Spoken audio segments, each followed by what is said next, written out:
On a summer morning in Key West, Florida, Michael and Emily Harris set out for what should have been the highlight of their honeymoon. A boat ride, a dive into clear blue waters, and memories to last a lifetime. Emily was excited. She loved the ocean. Minutes after diving, everything turned to chaos. Other swimmers saw the water around her turn red. A shark struck with sudden force. Guides pulled her back onto the boat, but it was too late. Emily was gone. The story spread quickly. A rare, tragic accident at sea. A young bride killed on her honeymoon. But the tragedy didn't end there. Within months, Michael collected over $1 million in life insurance. He moved on, bought a new house, and 2 years later married again. Friends thought he had rebuilt his life. Until one night at a party, after too many drinks, Michael opened his mouth and revealed a dark secret. He said he had set Emily up. He said he made sure the shark would find her. That confession reopened the case. Investigators dug into his past, the insurance files, and the details of that day at sea. What they found turned a shocking accident into one of the most disturbing insurance murder cases Florida had ever seen. If you want us to keep exposing cases like this, where love turns deadly and truth hides for years, make sure to subscribe. Hit the like button so more people can hear Emily's story. And share this video to keep her memory alive. Michael Harris was 32 years old, living in Austin, Texas. He worked as an IT systems engineer for a mid-sized company. His job was stable, his income comfortable, and his life, at least from the outside, looked steady. Friends described him as quiet and withdrawn. He rarely opened up, avoided large social gatherings, and seemed more interested in money and security than fun or adventure. Some people called him distant, others simply said he was hard to get close to. Emily Harris was 29. She taught 3rd grade at a public elementary school in Austin. Her students adored her. Parents said she had the kind of energy that made children feel safe and encouraged. Colleagues saw her as reliable, always willing to help, always with a smile. Unlike Michael, Emily was outgoing. She loved the ocean. She had been swimming since childhood, and every summer she traveled with her family to Galveston Beach. For her, being in the water wasn't just recreation. It was joy. It was tradition. Diving and snorkeling were her favorite things to do.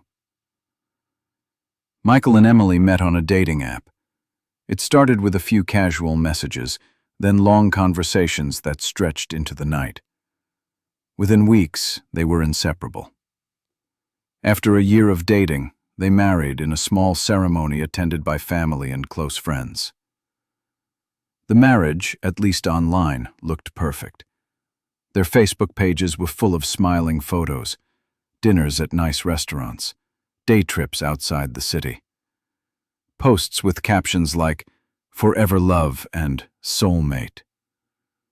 To outsiders, they looked like a couple living a dream. Behind the scenes, Emily sometimes confided in her friends. She admitted Michael could be controlling. He liked to know where she was, what she was doing, and who she was with. At times it felt like too much. But Emily brushed it aside, telling herself that Michael just wanted stability, that he was serious about their life together. She wanted children soon. She told coworkers that she wanted to be a young mother, that she didn't want to wait too long. She had plans for her career and family, and she thought Michael shared those dreams. But Michael was not enthusiastic about children, or about the ocean. Then came a decision that would later define everything. In the weeks before their trip, Michael insisted on purchasing life insurance. Not just a basic policy, but a large one worth over $1 million. He explained it as a precaution, something every responsible couple should do. Emily was hesitant, but in the end she trusted him. She signed the papers. Her friends thought it was strange. One recalled Emily mentioning that Michael had been unusually firm about it, telling her it was necessary before they traveled. She thought it was odd, but harmless. She believed her husband. In hindsight, that signature was the turning point. That policy would later become the motive prosecutors used to argue that Michael planned far more than a vacation. At the time, though, no one questioned it. Emily packed her snorkeling gear, including the GPORO she used to record family trips. She was excited for the ocean in Key West. She had never been there before, and she wanted to capture every moment. Michael, meanwhile, seemed calm, almost too calm. He didn't share Emily's enthusiasm about diving, but he didn't argue. He gave the impression of a man simply going along, letting his wife enjoy what she loved most. On social media, days before their flight, they posted a photo at the airport with the caption, "Adventure starts here." Emily looked radiant. Michael, as always, had a flat smile. Friends commented with hearts and wishes for a safe trip. The background of this couple shows two very different people. Emily, full of life, trusting, and devoted to her passions. Michael, reserved, focused on money, and controlling in ways Emily overlooked. Their marriage had lasted just over a year. It was still in the stage where friends thought they were settling into routines, building a future. But the insurance papers told a different story. They revealed preparation, timing, and a motive that would not be visible until tragedy struck.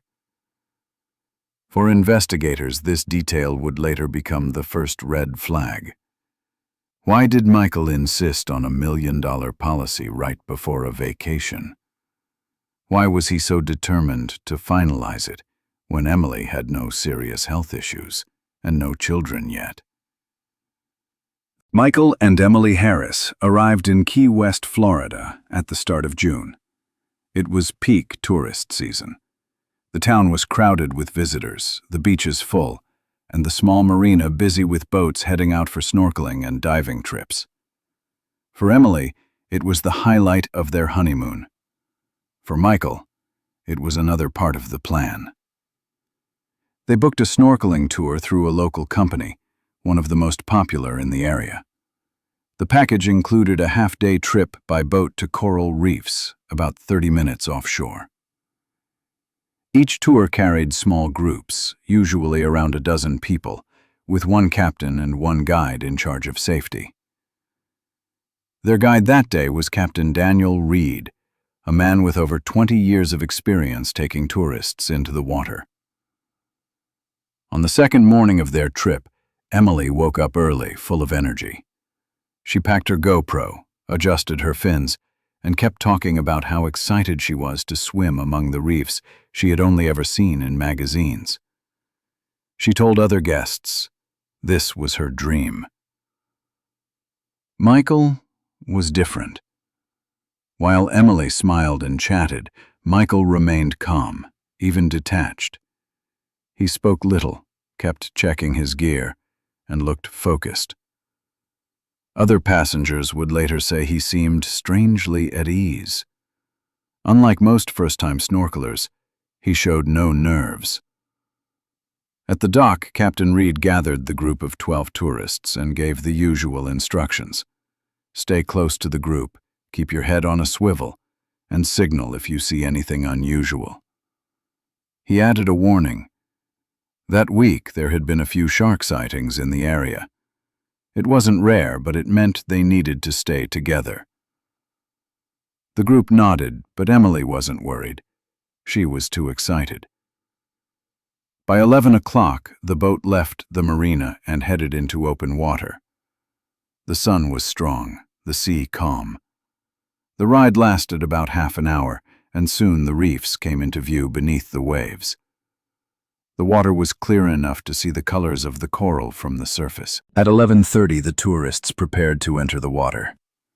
One by one, they climbed down the ladder, adjusted their masks, and slipped beneath the waves. Emily went down with Michael at her side. She wore her GoPro on a chest mount, ready to film everything. 5 minutes later, the calm turned to panic.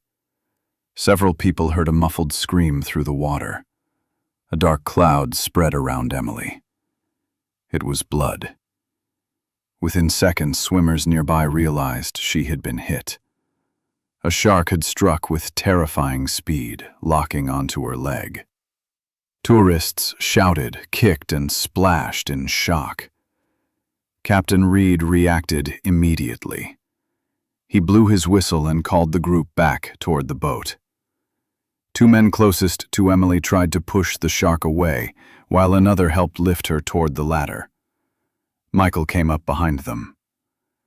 Witnesses later recalled that he showed no sign of injury.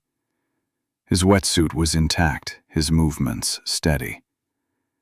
He followed the others back to the surface as Emily was hauled onto the deck. On board, the scene was chaos.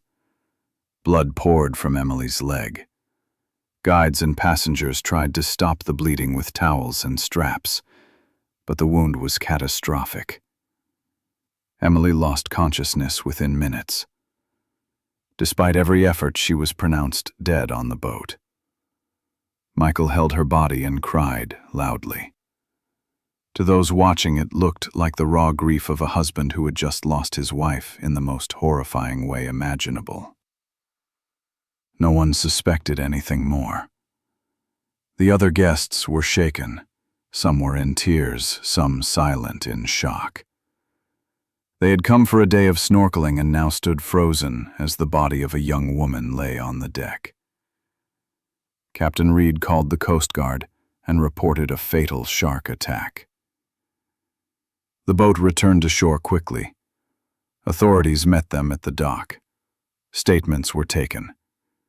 Everyone described the same scene: a sudden attack, a fast and violent strike, blood in the water, and a husband crying over his wife.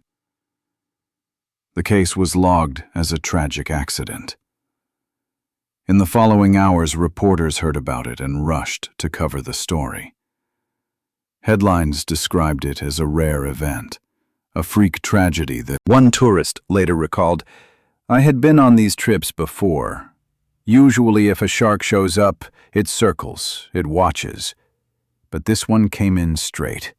It went for her, like it already knew." That statement would only gain importance years later, when the case was reopened.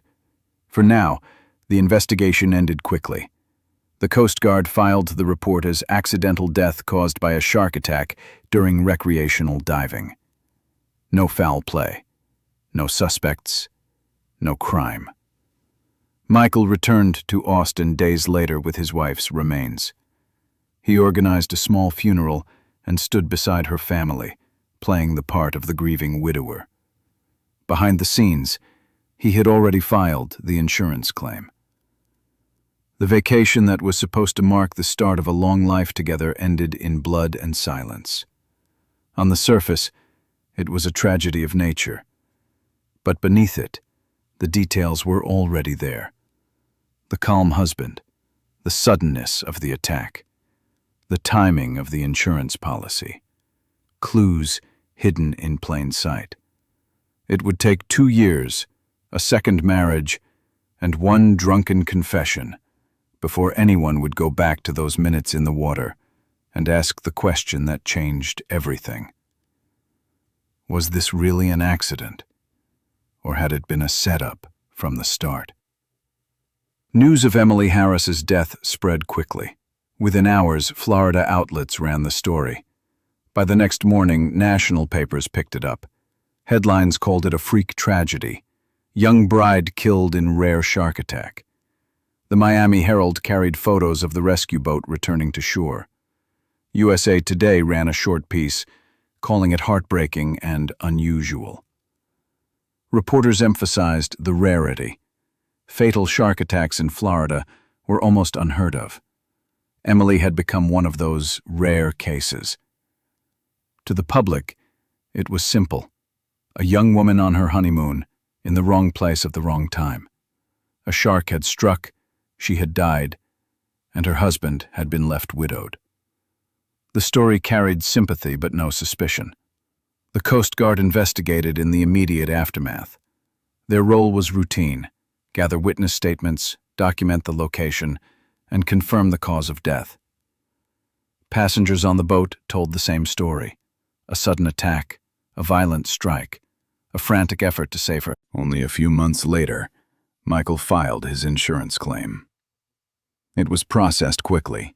There was no dispute, no competing beneficiary. The documents were in order, the death was certified as an accident, and within weeks the money was released. The payout exceeded $1.2 million. It gave Michael a new beginning. He used the money to clear debts and soon bought a modern house in Austin. Friends noticed the shift. He seemed less burdened. He was careful not to appear celebratory, but the lifestyle change was obvious. A new car appeared in his driveway. His routines changed. This is when the doubts began inside Emily's family. Her younger sister, Megan Harris, was the first to voice them. She remembered a conversation with Emily before the trip. Emily had texted her that Michael had been insistent about life insurance. "It's strange," she wrote, "but he says it's just being responsible." Megan told police she couldn't shake the feeling that something was wrong. When investigators revisited Emily's phone, they saw the message. Emily had signed the policy only weeks before leaving for Florida. Megan insisted that detail mattered. She believed her sister never wanted or needed that kind of insurance, and only signed because Michael pushed her. Friends of Emily came forward with similar stories. In the weeks before the honeymoon, she had mentioned Michael's fixation with paperwork. He brought it up several times, according to one colleague. He seemed almost obsessed with making sure it was done. At the time, her friends thought it was odd, but not dangerous. After her death, the detail looked different. Journalists also began asking questions. Marine experts, interviewed for follow-up stories, made cautious observations. They said the attack seemed unusual. Sharks often circle or hesitate before striking. In this case, the witnesses described a direct, targeted hit. The animal went straight for Emily's leg.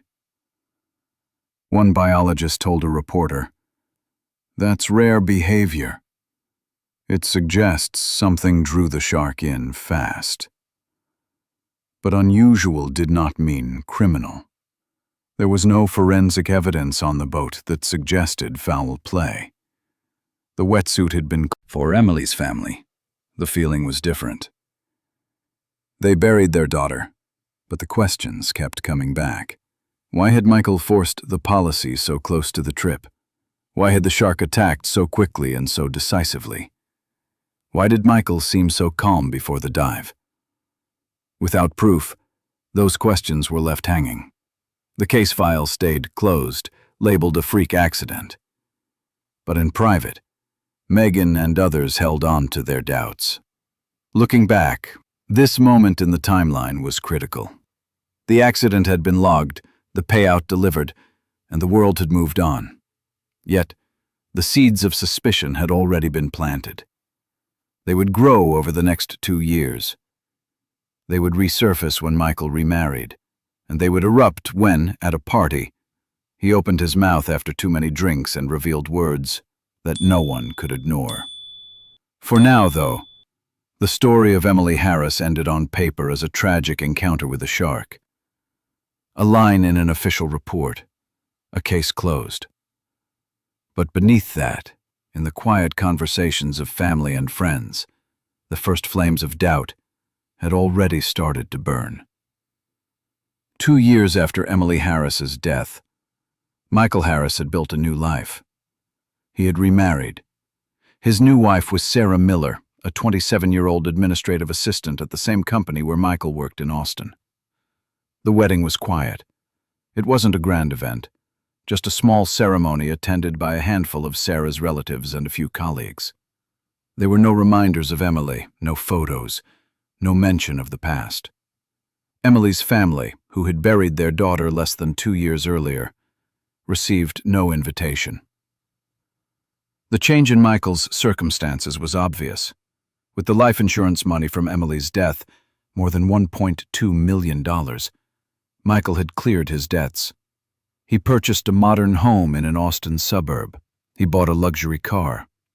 He began to live the life he had always wanted but could never afford before. For Sarah, it looked like stability. For Michael, it was the payoff. He told people he had moved on. At work, he said the tragedy was behind him. To friends, he described himself as someone who had found a second chance. He rarely mentioned Emily, and when he did, it was in short pass. At these gatherings, Michael sometimes made comments that left people uncomfortable. He would laugh, hold a drink in his hand, and say, "Emily's accident paid off." At first, those who heard it thought he was joking. Maybe it was his strange way of dealing with the past. They laughed nervously, then moved on. But he said it more than once. Over time, the joke didn't sound like a joke anymore. The words came up again and again, especially when Michael had been drinking. His tone shifted. It was less of a laugh, more of a statement. He didn't sound like a grieving husband remembering a tragedy. He sounded like a man proud of how things had turned out. For Sarah, these moments became harder to ignore. She had believed she was with a man who had endured an accident that could have broken him. Instead, she was living with someone who treated that accident as a financial windfall. At parties, she heard him talk about the insurance money, not with shame, but with satisfaction. She began to wonder if he saw Emily's death not as a loss, but as a victory. Friends noticed, too. Some began whispering among themselves. They compared notes, repeated what they had heard, and realized they weren't the only ones who thought his words were strange.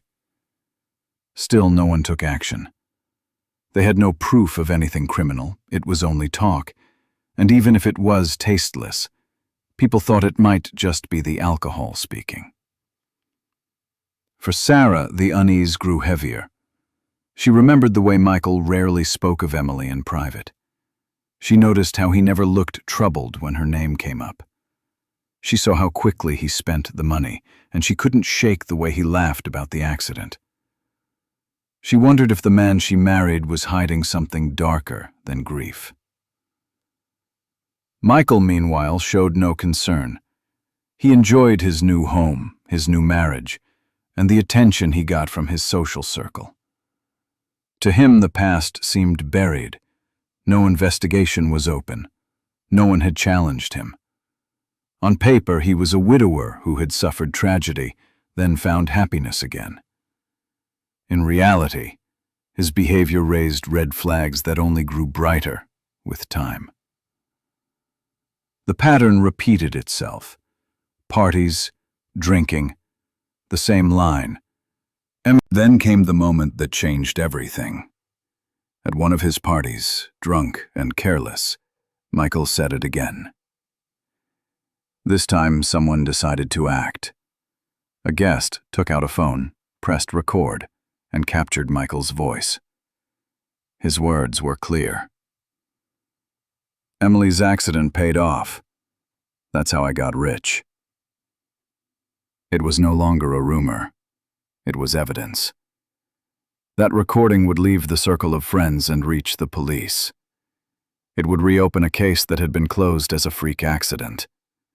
It would unravel the image Michael had built and expose the truth he had tried to bury. But before that happened, in those 2 years of his new life, Michael Harris had shown the world who he really was. He was not a man broken by tragedy. He was a man celebrating it. And he was about to pay the price for what he thought was the perfect crime. The night that changed everything started like so many others. A house full of guests, music, drinks poured without measure. Michael Harris, 2 years removed from the so-called accident, had become known for his heavy drinking. That night he pushed even further. Friends later said he was slurring, unsteady, louder than usual. And then he said it. In the middle of a crowded room, Michael laughed and told the group, "I fed her to the sharks. That's how I got rich." The words landed like a punch. Some people chuckled nervously, thinking it was just another one of his tasteless lines. But this was different. He wasn't smirking, wasn't shrugging it off. He repeated it, not once, several times. Each time his voice shifted further away from humor and closer to truth. Two of his longtime friends, men who had stood by him through the past years, exchanged a look across the room. They had heard the line before, but never like this. Not with that edge in his tone. One of them, Kevin Brooks, made a decision. He slipped his phone from his pocket, opened the recorder, and held it low by his side. What he captured over the next few minutes would rip open a case the state of Florida had already closed. The recording was damning. Michael's voice was... Investigators contacted Kevin Brooks, who turned over the full recording. They reviewed every second. They listened as Michael laughed, then shifted into a flat, confident tone. They heard him brag about the insurance money, about how smart he had been, about how Emily had no idea what he had planned. That was enough to move the case from speculation to investigation. Detectives began retracing old steps. They pulled the original case file, the Coast Guard reports, and the photographs. They called back witnesses from the dive boat. Captain Daniel Reed, who had led the tour that day, repeated what he had always remembered. Michael was strangely calm before entering the water, unlike other first-time divers. Now, that detail mattered. Reed also confirmed that the shark had attacked with unusual precision, heading straight for Emily.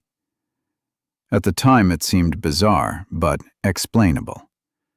With Michael's words on tape, it looked different. Next, investigators turned to Michael's new wife, Sarah Miller. She had lived with him through those years of parties and late-night drinking. When questioned, Sarah broke down. She admitted that she had heard Michael say similar things at home late at night when he was drunk. He had told her that Emily's death had set him up for life. He had laughed about the insurance money, sometimes boasting that he was smarter than anyone gave him credit for. Sarah's statement confirmed what the recording already suggested. These were not isolated comments. This was a pattern, a repeated confession disguised as drunken banter. Detectives also revisited the insurance files. They discovered that Michael had pushed to finalize Emily's policy just 2 weeks before their honeymoon.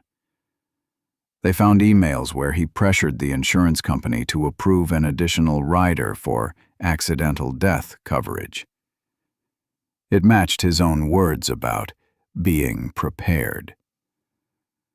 The weight of evidence was building. At this stage, it was still circumstantial. A recording, a second wife's testimony, a tour guide's memory, insurance paperwork. None of it on its own could prove that Michael had baited Emily's wetsuit. But together, the pieces painted a picture too dark to dismiss. The investigation widened. Detectives interviewed friends who had been at Michael's parties over the past 2 years. Several admitted they had heard the same line. Emily's accident paid off, often enough to feel disturbed. Some described him laughing about how the money had changed his life. Others remembered him saying he had planned well. These statements, though not as sharp as the recording, strengthened the case. Sarah's cooperation was critical. She handed over messages where she had confided in a close friend, telling her she felt uneasy about Michael's obsession with the past.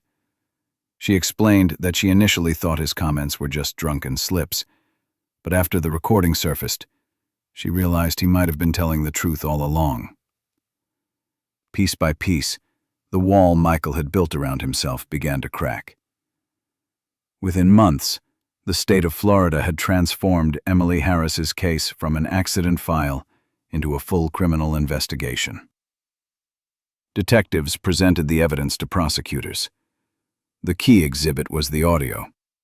On it, Michael Harris not only admitted to murder, but described the very act that explained why a shark had attacked with such focus. His drunken pride became his undoing. For Emily's family, the news was both shocking and vindicating. They had suspected something was wrong from the beginning. Megan Harris, Emily's younger sister, told reporters, "We knew it wasn't just an accident. We just didn't have proof. Now we do." From that point forward, the case was no longer about rumors or suspicions. It was about a husband whose own words had brought him down. The audio tape, Sarah's testimony, Captain Reed's statement, and the expert analysis all converged. What had once been filed away as a freak accident was now officially treated as premeditated murder. Michael Harris had thought he was untouchable. He had thought the ocean had erased the evidence. But his own voice put the crime back on record. And with that, the hunt for justice moved from whispers in living rooms to the courtroom, where he would face the consequences of what he had done. The recording changed everything. What had once been dismissed as a freak accident was now back under the spotlight. The Florida State Attorney's Office moved quickly. A grand jury was convened. They reviewed the audio. Investigators turned to the evidence that had been boxed away for years. In the evidence room of the Monroe County Sheriff's Department sat Emily Harris's wetsuit. It had been sealed after the initial incident. Most believed the case would never reopen. But the seal was still intact, the chain of custody still documented. Lab analysts pulled a section of the fabric from the lower leg area. The results were undeniable. Embedded in the neoprene fibers were traces of protein compounds consistent with fish blood and oils. Not a random smear, not environmental contamination, but a concentrated cluster at the cath. When compared against commercial bait products sold locally in the Florida Keys, the composition matched. A marine biologist testified, "Sharks do not usually strike so fast, so directly. They circle, they test, they wait for weakness." This attack, however, was immediate. The animal went straight for Emily's leg. According to the expert, only a strong scent could explain such an unnatural focus. The lab report gave those words scientific weight. The defense fought back. They tried to undermine the chain of custody. They argued that too many years had passed, that the wetsuit could have been contaminated in storage. But the property records told another story. Every entry and exit of the evidence room had been logged. The seals had not been broken. The judge accepted the lab's findings. Prosecutors layered on the financial motive. They introduced emails that Michael had sent to his insurance provider. In one, he pressed for the accidental death rider to be approved quickly, emphasizing that he needed it in place before his honeymoon. They showed bank statements revealing a purchase at a Key West fishing supply store one day before the dive. On that receipt, bait and lures A call log with the insurance company revealed Michael had asked specific questions about payouts for accidents at sea. It was building into a timeline. First, the insurance rider, then the purchase of bait, then the fatal dive, followed by the quick payout of $1.2 million. The defense filed a motion to suppress the audio recording. They argued it was a drunken joke, made without context, recorded. Sarah Miller also testified. She described nights when Michael came home drunk and repeated the same phrase, that Emily's death had set him up for life. She recalled his pride, not grief. She said she had once believed it was his strange way of coping, but over time, it became clear that it was something darker. Then came Captain Daniel Reed, the snorkeling guide from that fateful day. He described the way Emily had been attacked within minutes of entering the water. He spoke of the panic on the boat, of the blood spreading quickly in the waves. But what stayed with him was Michael's composure before the dive. Other first-time snorkelers had been nervous, jittery. Emily had been excited.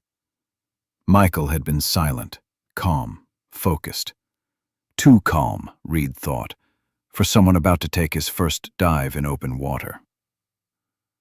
The prosecutors called Dr. Alan Cooper, a marine biologist who specialized in shark behavior.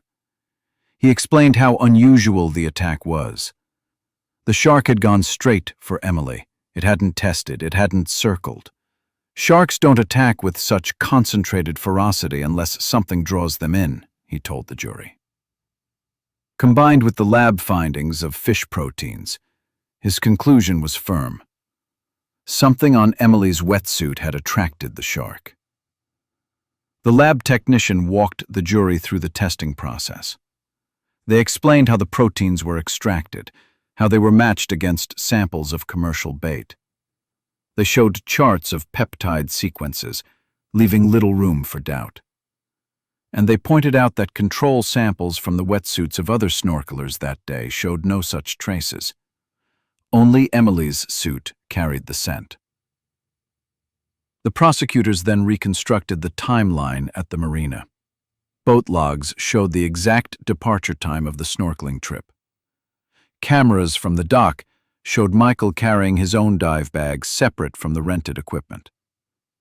A store clerk testified that the day before the excursion, Michael had asked for bait with a strong smell to attract big fish. The receipt bore his signature. The prosecution tied it all together: preparation, execution, and payoff. The defense countered hard. They said the jokes were meaningless, the words of a drunk man seeking attention. They said the wetsuit could have picked. The turning point came when the audio was played in open court. The room fell silent as Michael's own voice filled the chamber. I fed her to the sharks. That's how I got rich. She never knew. It was easy money. The words were chilling. No laughter, no sign of a joke. Just a drunk man boasting about what he had done. The jurors leaned forward. Some shook their heads. The prosecutor's final question hammered the point. If it was only a joke, why did the lab find bait proteins on Emily's wetsuit? Why did the receipts show Michael had purchased bait the day before? Why had he rushed to add an accidental death rider just weeks before the trip?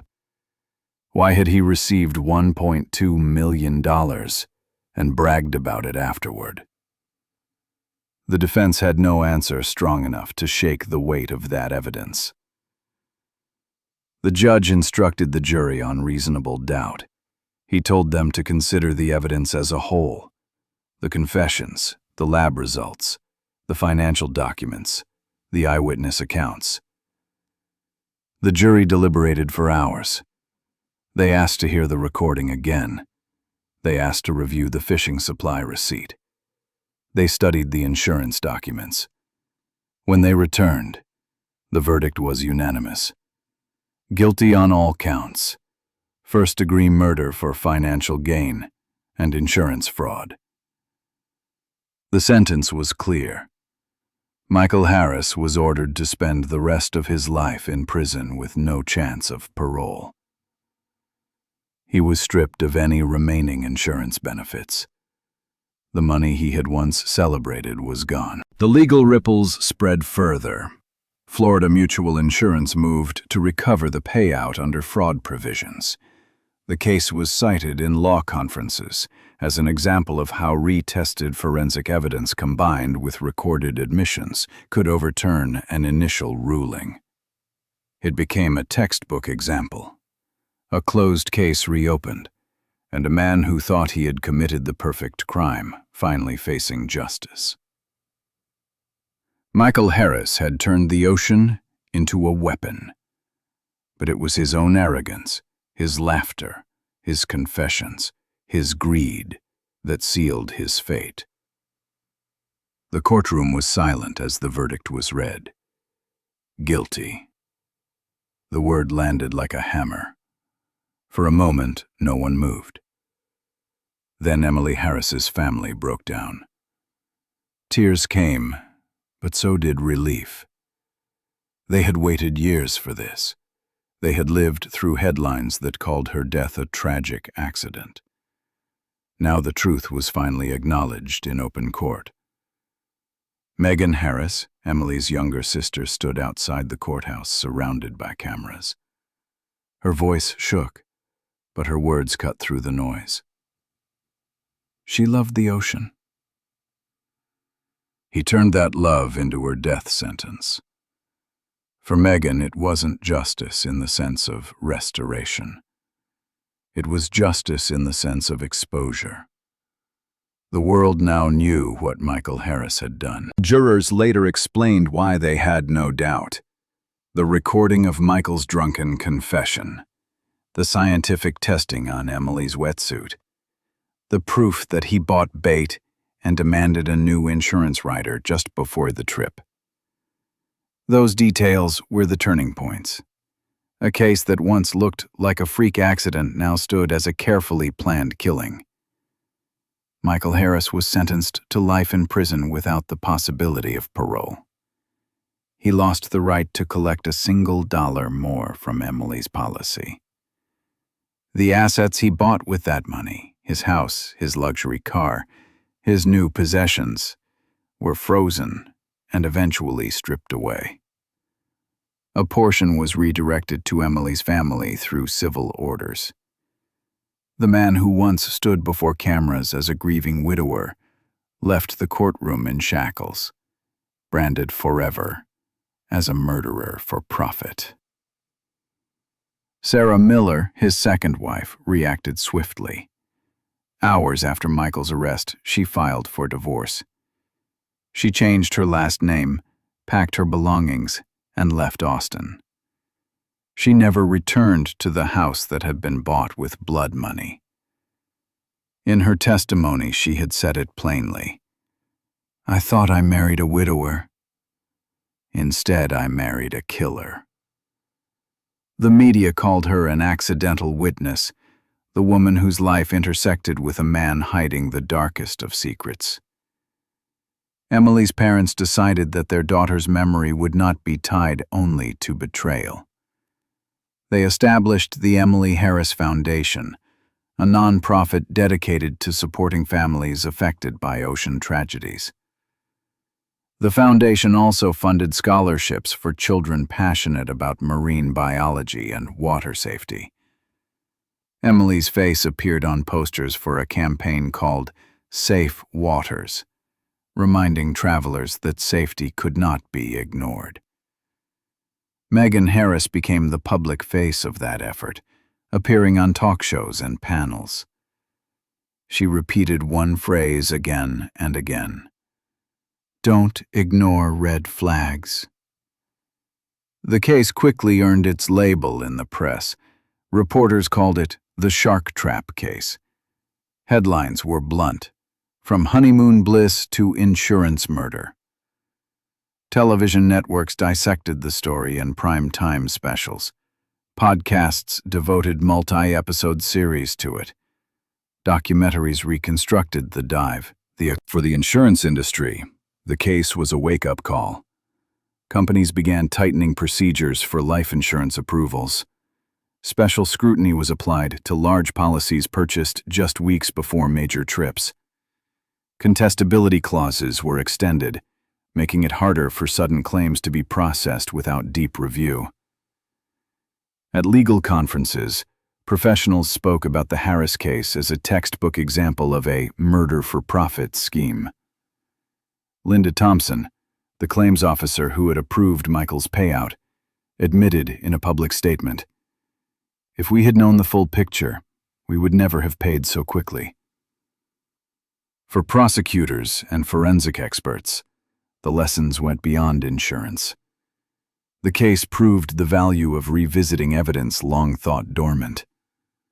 The wetsuit had sat in a storage facility for years, yet under new testing methods, it gave up secrets that had been invisible before.